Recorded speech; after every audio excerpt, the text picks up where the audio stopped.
At the beginning of my job, I never wanted A military-grade anybody nylon to that was know what I used was by thinking. Prada's More grandfather and was the more, key I to want Lucia Prada's to success. be more myself, more out, and say what I think. Hello, hi, how are you? My name is Makasy, and today we have a very informative video. So this video will serve as a prerequisite to my Prada review video that should hopefully come out within a week or two. And while I was writing the review, I realized that the material segment was getting longer and longer as I gather more information, hence the existence of this video. This will be the third video regarding the Prada Re-Nylon shirt. The first one was my decision between the Prada shirt and the undercover Cindy Sherman shirt. Let's just populate some of them on the screen right now. The second one was the pickup. I love nylon. I don't know what the denim is like. You know, that shirt is trash. You know, the Prada, dude, the Prada was Whatever. I don't care. and this will be the third, and then the fourth one will be the review. That would be the longest and hopefully the last, unless I'm able to milk more content out of this one shirt. We'll see. I feel like I can do something with it. The existence of synthetic polymers or nylon was to find a cheaper alternative to silk. So in 1935, nylon was developed by DuPont Corporation with the help of a man named Dr. Wallace Hume Carruthers. Wallace Carruthers was fascinated by polymers, which he correctly guessed were just ordinary molecules, only longer. There are many polymers in nature, most notably in terms of this story, spider silk. In fact, spider silk is the strongest natural polymer known, stronger than steel of the same thickness. To make synthetic silk, Carruthers and his team had to mimic the way the molecules, the polymers, in natural silk were linked and structured. They used raw materials from nature, water and air, and from the mineral kingdom, coal, and later other carbon-based petroleum byproducts. Yes, nylon comes from crude oil. And at the time, early 1900s or mid 1900s, we also imported a lot of our silk from China and Japan. And then, World War II happened, so we were fighting Japan, and we also don't have good relationship with China, blah, blah, blah, blah, blah. So then, the shortage of silk was becoming more prevalent, meaning low quantity of silk was available. So then the price of silk per pound or per length, whatever you measure it, it was becoming higher and higher. After World War II, there was a shortage of cotton and silk, so people repurposed the nylon parachute, the nylon backpack, just any nylon material from the war, because the war was over. So then all of this nylon product, all of this nylon product are just sitting doing nothing. So then a lot of people repurpose those. We make nylon polymers out of these two chemicals here. One is hexamethylene diamine, the other is sibacoyl chloride. A chemical reaction that creates this, a material that can be pulled out in long, strong, stretchy strings that have a silky texture and shine. Now at the nylon plant, this liquid is made in large tanks. Then it is piped into an evaporating tank. Here some of the water is boiled away. Next, it is piped into a room full of large bowls that are something like pressure cookers. Here it cooks under heat and pressure. This causes an important chemical change. The nylon comes out of the bottom of the cooker as a wide white strip.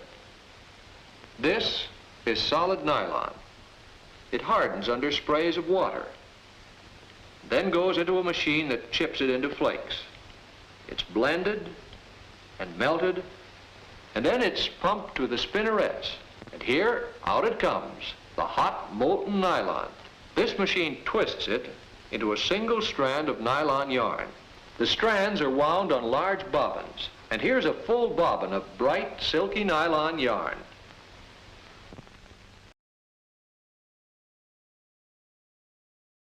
So there are actually a lot of different types of nylon on the screen now. You should see it. So screenshot it if you want to read it, but we will now move on. Let's save some time. So that was a lot of information regarding to regular nylon, but what you should take away from this is that nylon is made from crude oil, which is very, very bad for the environment. Crude oil, you got to drill, you got to frack.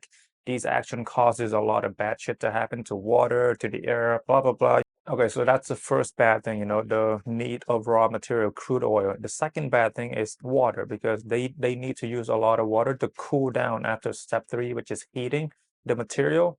And then the water can also not be reused because the water will carry pollutants into the hydrosphere surrounding the factory location.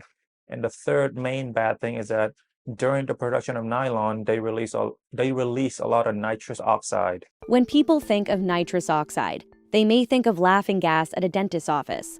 But it's also a powerful greenhouse gas that's harmful to our planet when too much is released. One molecule of nitrous oxide released into the atmosphere contributes almost 300 times more to climate change than a single molecule of carbon dioxide. Nitrous oxide, on average, stays in the atmosphere for an average of 114 years. Fashion has always had a bad reputation with regard to being an environmentally conscious industry. So Prada, one of the biggest names in fashion, they have made a name for themselves with their connection to the material nylon. So in the early 1970s, when Nusha Prada took charge of the corporation, one of her first steps at the company was to introduce nylon, and specifically the nylon backpacks. So at the time, a lot of companies uses leather for their bags, and so it was a gamble for Prada to use nylon, a material that is synthetic or man-made and is much, much cheaper than leather such as calf, lamb, crocodile, python, kangaroo. Okay, so here's a quote from Nusha Prada about the state of fashion when she first took charge at Prada. Back then, I didn't really like anything I saw. It all just looked so old and bourgeoisie and boring. I just wanted to search for the absolute opposite of what was already out there. Suddenly, nylon started to look more intriguing to me than couture fabrics. I decided to introduce it to the catwalk, and the challenge even changed the traditional and conservative idea of luxury. I am still obsessed with it. On one of the many websites that I will link in the description, it stated that Nusha got the inspiration to use nylon after she visited a factory that specializes in making military tents and parachutes. So that company was making these products from super thin threads on like a 19th century machine. So Nusha was amazed at the water-resistant nylon called the Poconos, and after that visit, she decided to make those nylon backpacks that will soon come to define one of her first successes at Prada as a woman in charge. But again, it wasn't until a decade later when they deemed these bags as like anti-luxury bag. I think the success of the Prada nylon bag can also be contributed to the likes of Yohji Yamamoto and Rei Kawakubo. When they went to Paris, when they started showing their runways and with their unorthodox designs, the music, the runways themselves, and the way they set up at the store, all of these happenings contributed to the general consumer and the people who are into fashion and fashion critics to challenge their notion of like, what is luxury? What is luxury fashion? So, I think Ray and Yohji should get some credit for that. And one of the first issues that most people had trouble with the idea of like taking a nylon bag seriously was the price. So, nylon was cheap, leather was expensive. So Nusha has this to say about the price of her nylon bags. Those nylon bags were more expensive than the leather ones because learning how to work with the nylon took 3 to 4 years. We had to develop the technique.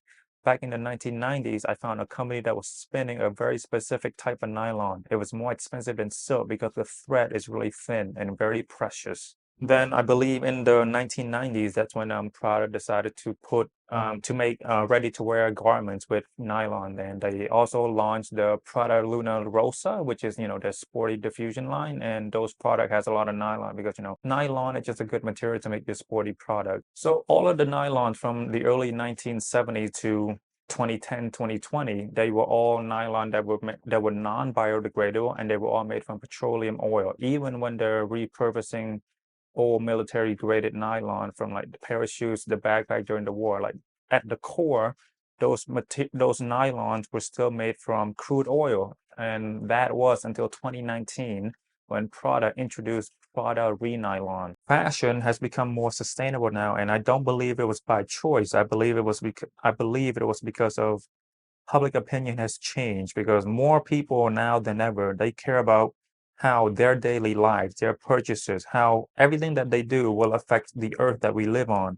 There are more proofs than ever about climate change and its dire consequences of not taking it seriously. Droughts, wildfire, floods, all of that bad thing.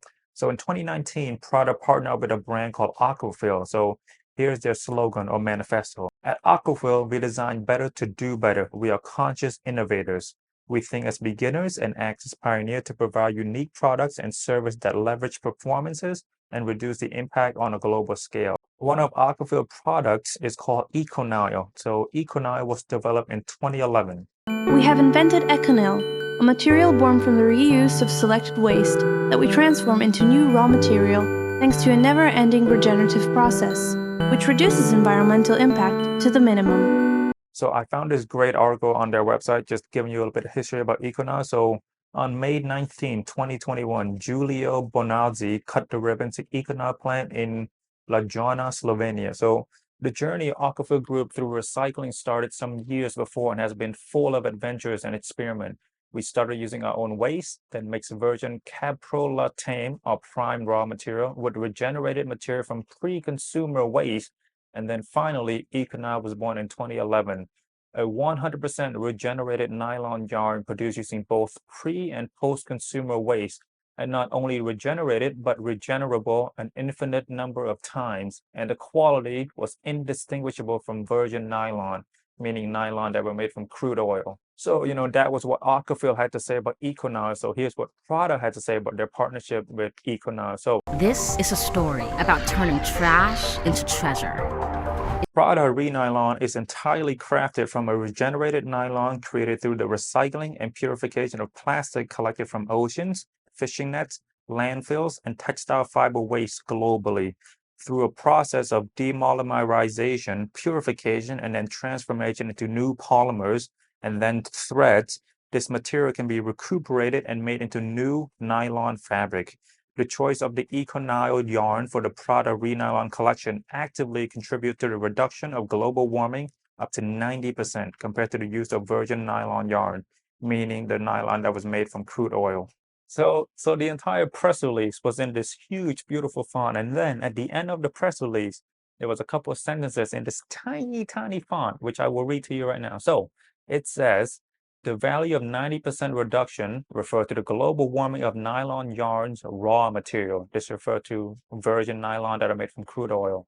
All subsequent production steps of fabric production and final product manufactured are not included into calculation. So, the Prada partnership with AquaFil, with the Econyl, it solved one of the problems, which is great. It solved the problem of having crude oil in their production line, in their raw material. So that's great, but it doesn't solve the water thing. It doesn't solve the release of nitrous oxide. So I actually tried emailing Prada, just like, hey, could you tell me more about this partnership with AquaFil and the use of Econyl, and like why is Prada Re-Nylon so innovative, and like why you guys are really shoving it down our throat? And they didn't provide anything new to me. They just essentially they spit back what they wrote in the press release. But again, I don't know too much about the production of Econyl, but I'm assuming they still have to do the same thing, which is to heat it up, cool it down, and then all of that thing. So water and then the release of nitrous oxide, it's probably still a huge thing. Otherwise, they would have stated it in their otherwise, they would have stated in the bottom, or like they would have removed that tiny font at the press release, because if you put up the press release again, at the very bottom, it says, we're only referring to the raw material, not the production stage or the manufacturing stage. That is all for today. Hopefully you've learned something. Hopefully I have entertained you. My name is Makasy. I will not keep you much longer. Bye-bye.